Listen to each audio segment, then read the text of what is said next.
കോൺഗ്രസ് നേതാക്കളിൽ പലരും സംഘപരിവാർ മനസ്സുള്ളവരെന്ന് മുഖ്യമന്ത്രി. വർഗീയതയെ ചെറുക്കാൻ കോൺഗ്രസിന്റെ ശബ്ദം ഉയരുന്നില്ലെന്നും പിണറായി വിമർശിച്ചു. ഇതേവരെ പൗരത്വ നിയമ ഭേദഗതിയെപ്പറ്റി കോൺഗ്രസ് അഭിപ്രായം പറഞ്ഞിട്ടില്ല. ഇപ്പോൾ പ്രകടന പത്രികയിലും അഭിപ്രായമില്ല.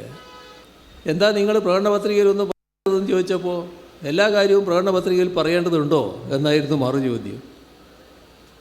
എന്താ കാരണം? BJP സംഘപരിവാർ അജണ്ടയാണ് നടപ്പാക്കുന്നത്. സംഘപരിവാർ മനസ്സിനോട് ഒട്ടി നിൽക്കുന്ന ഒട്ടേറെ കോൺഗ്രസ് നേതാക്കളുണ്ട്. അവർ സംഘപരിവാർ മനസ്സുകാരാണ്. അതുകൊണ്ടാണ് കോൺഗ്രസ്സിന് ഇത്തരം കാര്യങ്ങൾ നിലപാട് സ്വീകരിക്കാൻ പറ്റാത്തത്. എതിർക്കാൻ പറ്റുന്നില്ല അവർക്ക്.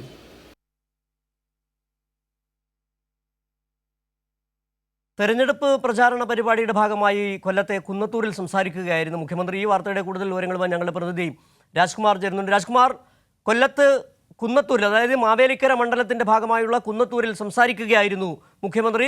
പ്രധാനമായും സംഘപരിവാറിന്റെ രാഷ്ട്രീയം, കേന്ദ്ര സർക്കാരിനെതിരെയുള്ള വിമർശനം, ഒപ്പം തന്നെ കോൺഗ്രസിന്റെ പ്രകടന പത്രികയിൽ പൗരത്വ വിഷയം പരാമർശിക്കാത്ത അടക്കമുള്ള കാര്യങ്ങൾ മുഖ്യമന്ത്രി പറയുകയും ചെയ്തു. എന്തൊക്കെയാണ് മുഖ്യമന്ത്രിയുടെ ഇന്നത്തെ പ്രസംഗത്തിന്റെ പ്രസക്തമായ മറ്റു കാര്യങ്ങൾ? സിജു പറഞ്ഞ കാര്യങ്ങൾ ഞാൻ പിന്നീട് വീണ്ടും ആവർത്തിക്കുന്നില്ല. അതായത് കർഷക പെൻഷൻ ആദ്യമായി രാജ്യത്ത് കൊടുത്തത് കേരളത്തിലാണ്. അത് വെറും 45 രൂപയാണ്. അതിനെ എതിർത്ത ഒരു കാര്യം, ആ ഒരു ചരിത്രം നമ്മൾ മറക്കരുത്. ആ കാലം മുതൽ കർഷകരെയും തൊഴിലാളികളെയും മുഴുവനും ദ്രോഹിക്കുന്ന നിലപാടുകൾ മുൻകാലങ്ങളിലും കേന്ദ്ര ഗവൺമെന്റുകൾ സ്വീകരിച്ചിരുന്നു. അത് ഇപ്പോഴും തുടരുന്നു. ഇപ്പോൾ ക്ഷേമ പെൻഷൻ ഉൾപ്പെടെയുള്ള കാര്യങ്ങൾ അത് നൽകാൻ പോലും അനുവദിക്കാത്ത ആ കേരളത്തെ ദ്രോഹിക്കുന്ന നിലപാട് ആ കേന്ദ്ര ഗവൺമെന്റ് മോദി സർക്കാർ സ്വീകരിക്കുമ്പോൾ അവർക്കൊപ്പമാണ് കോൺഗ്രസ് എന്ന് മുഖ്യമന്ത്രി രൂക്ഷഭാഷയിൽ വിമർശിച്ചു, കുറ്റപ്പെടുത്തി. ഇപ്പോൾ കേജ്രിവാളിന്റെ കാര്യത്തിൽ അന്ന് മിണ്ടാതിരുന്ന കോൺഗ്രസ് ഇപ്പോൾ എന്തെങ്കിലും മിണ്ടാൻ തയ്യാറായത് വലിയ കാര്യം. പക്ഷേ കോൺഗ്രസിനെ വിശ്വസിക്കാനാകില്ല എന്നും മുഖ്യമന്ത്രി ഇന്നത്തെ ഈ ഭരണിക്കാവിൽ കുന്നത്തൂർ സൂചിപ്പിച്ചതുപോലെ മാവേലിക്കര ലോക്സഭാ മണ്ഡലത്തിലെ കുന്നത്തൂർ നിയോജക മണ്ഡലത്തിൽ ഭരണിക്കാവിലാണ് അദ്ദേഹം ഈ വിമർശനങ്ങൾ ഉന്നയിച്ചുകൊണ്ട് ആ തെരഞ്ഞെടുപ്പ് പ്രചരണ യോഗം ഉദ്ഘാടനം ചെയ്തത്. രാജ്കുമാർ, ഇന്ന് കൊല്ലത്ത് മറ്റെവിടേക്കാണ് മുഖ്യമന്ത്രിക്ക് പ്രചാരണ പരിപാടി ഉള്ളത്?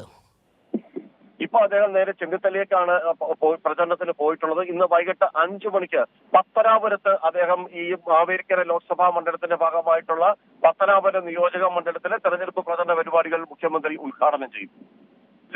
ശരി, രാജ്കുമാറാണ് വിവരങ്ങൾ നൽകിയത്. മുഖ്യമന്ത്രിയുടെ തെരഞ്ഞെടുപ്പ് പ്രചാരണ പരിപാടി ഇന്ന് മാവേലിക്കര മണ്ഡലത്തിലാണ്. രാവിലെ കുന്നത്തൂരിലായിരുന്നു. ഇനി വൈകുന്നേരം പത്തനാപുരത്ത് മുഖ്യമന്ത്രി സംസാരിക്കും. വിവരങ്ങളാണ് രാജ്കുമാർ നൽകിയത്.